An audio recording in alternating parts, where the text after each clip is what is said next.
Hi, everyone, and welcome to Reimagine Agriculture, the podcast where we explore the future of farming, food, and rural life across Europe through the eyes of the people shaping it. I'm Teresa Carvalho, and in this series, we'll meet people from across Europe who are reshaping the future of agriculture. Today, we're joined by Sophie Edner, board member at Mijarc Europe, an organization working to empower rural youth and ensure their voices are heard in shaping the future of agriculture and rural communities. Hi, Sophie. Hi, nice to meet you. Nice to meet you. For our listeners who might not be familiar with Mijar, could you explain a bit more about its mission and the work you do with rural youth across Europe? Yeah, of course. So, MIJARC means Mouvement International de la Jeunesse Agricole et Rurale Catholique. And it's a European youth organization with member organizations across Europe. We are involving rural youth organizations from different countries with different needs and challenges, and we bring them on the international level. In Europe, we are representing around 170,000 young people. We are connecting them all over Europe and mostly representing them from rural areas to give them a voice. So we are working together on topics about sustainable agriculture, rural development, youth participation, social justice, peace, and inclusion. Mijark is a non-formal learning platform that is created by rural youth, but as well for rural youth, and young people can exchange experiences and bring their local realities to the European level. And overall, our mission is not only to represent young people, but also to empower them to become active actors and change something in their communities. Perfect. I mean, that's really impressive, especially how Mijar works across very different contexts, but it still manages to connect rural youth around shared priorities and challenges. It also gives us a sense of how youth organizations can act as a bridge between the local realities and the broader European discussions, including within frameworks like the CAP. So, Mijarc is known for its grassroots and participatory approach. How do young people concretely engage in your activities and in the decision making processes? The highest decision body, is the General Assembly, where every member organization can attend with delegates and they have all the same voting rights. It means it doesn't matter how big or small the member organization is. And all our member organizations are the ones that are shaping the direction of the movement together. The board is only executive and developing projects, seminars, and activities, but all those directions and the topics were decided democratically together with all the member organizations. That's how we make sure that every voice is heard and people feel free to share their thoughts. And as well, we are meeting always in different countries. We're changing them to make it easier for everyone to attend the meetings, but as well to stay connected to different local realities and make participation there more inclusive. And beside that, statutory meetings, young people do not only participate as attendees, but they are also decision makers, facilitators, and organizers during our seminars or activities or commissions we are creating next to the board we have to support us. So, this raises a broader question about how we think about young people in agriculture. They're not just future farmers or beneficiaries of policy, but they're also people who can actively shape the direction of the sector today. So, why is it so important that young people are not just included, but actively shaping the future of agriculture and rural areas?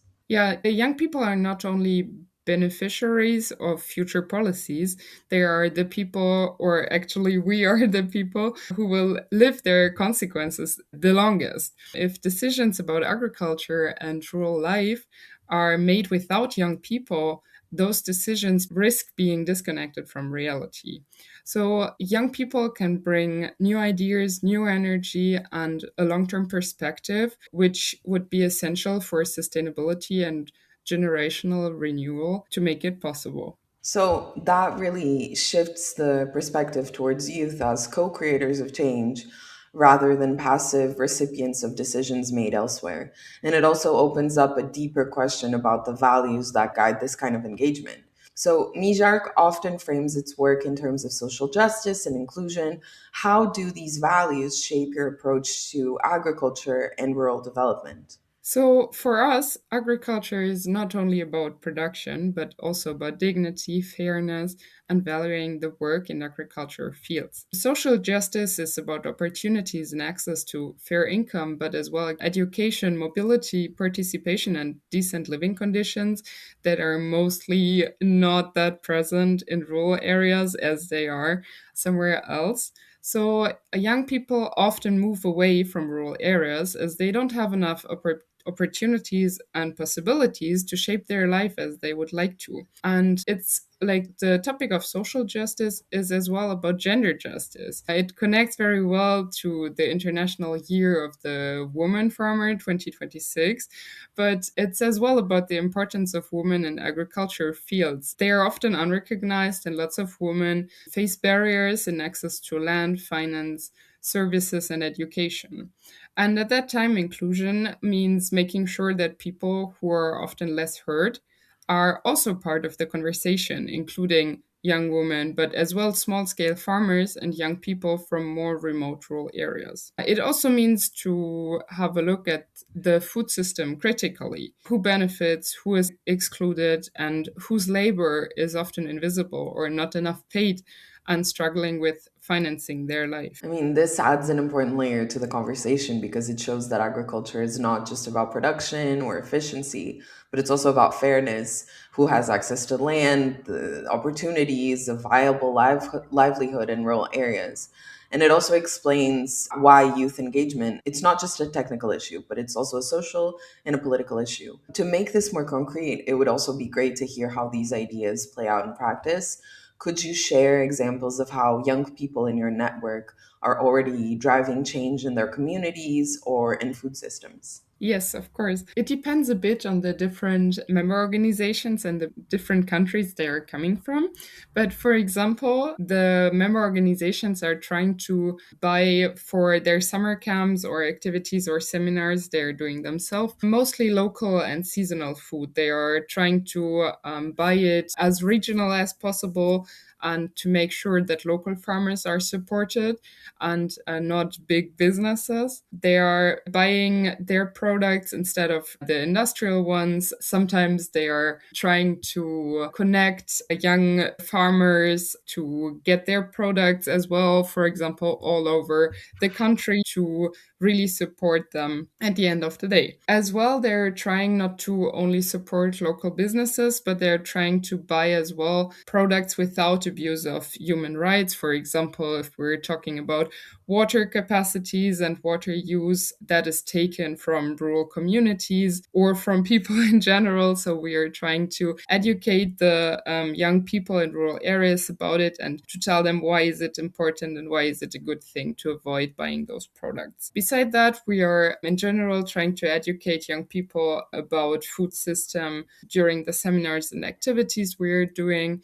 And for the German member organization, for example, they are also trying to search for houses that are fulfilling the sustainable requirements they have set for their meetings and trying to adjust it as much as possible. So, this shows that change is already happening, not just at a policy level, but also in everyday practices and local initiatives. At the same time, these stories often exist alongside significant challenges that young people continue to face. Mijark focuses specifically on young people in rural areas. What are the main challenges they face today in agriculture and in rural life? Yeah, so one major challenge is access to decent jobs and education in rural areas. But many young people also face limited transport, weaker digital, fewer services, less access to healthcare, and sometimes kind of social isolation, depending on how rural the areas are.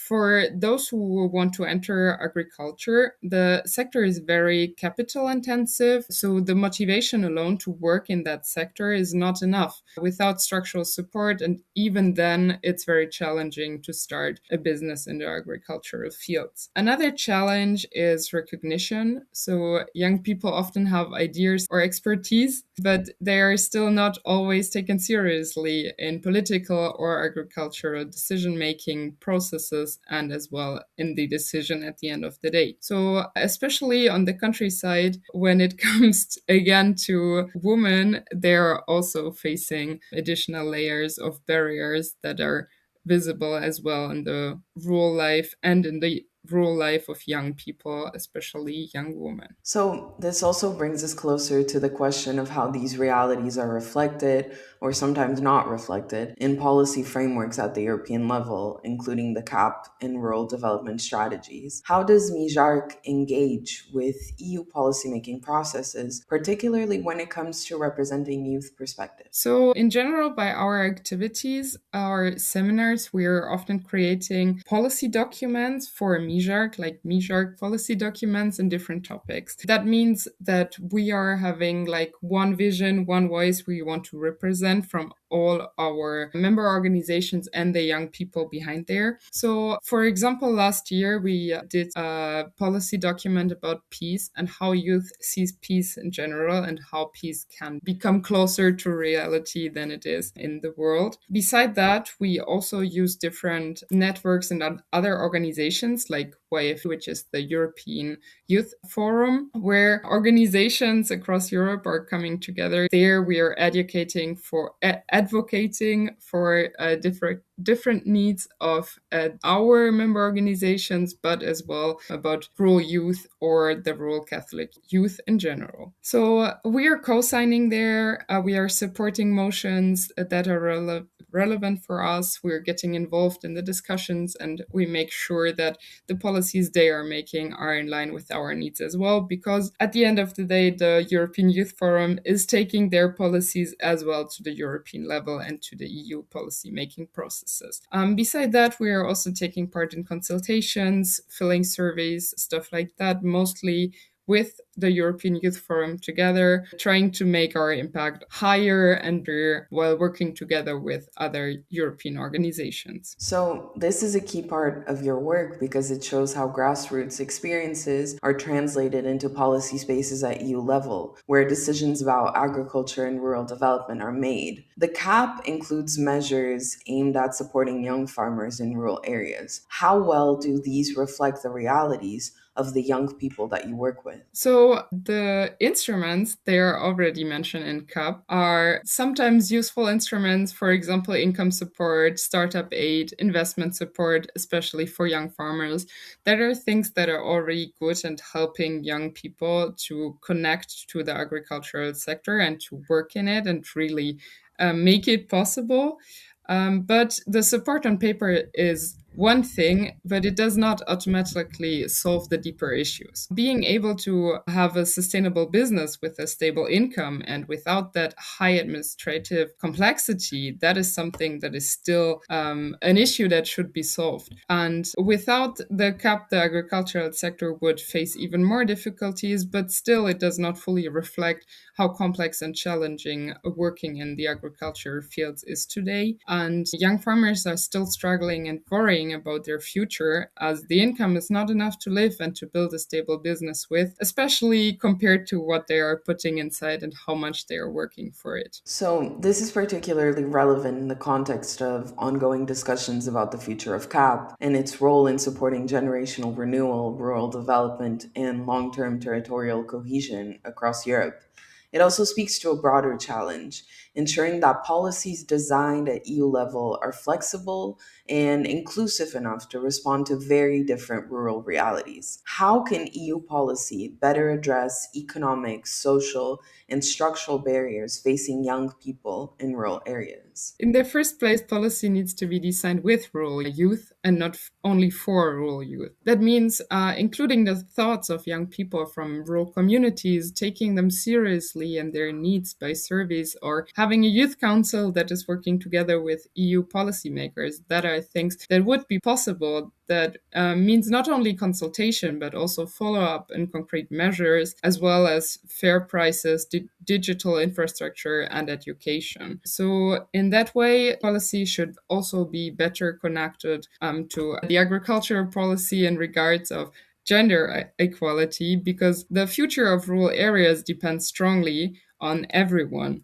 And there are all genders required at the end of the day. And there is often, especially in rural areas, a lack of gender justice and gender equality. I mean, this highlights the importance of thinking about agriculture not just as a sector, but as part of a wider rural system that needs to be sustainable and inclusive and future oriented. Looking ahead, what gives you hope when you think about the future of rural youth and agriculture in Europe? For me, the most important point is that we are not fighting alone and we are not there alone. What gives me hope is that young people are already acting, organizing, and creating rural communities. And it is also encouraging that there is growing recognition internationally that agriculture needs generational renewal, and especially that women farmers need more visibility, recognition, and support. But yeah, that's something where we can already see some small changes, and the actions and corporations that are still existing that are showing that we can raise our voice and that young people keep up showing despite the difficulties. And that's really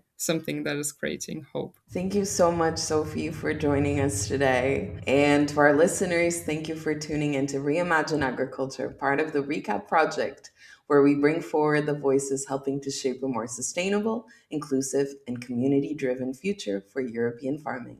See you in the next episode. Thank you very much. Thank you.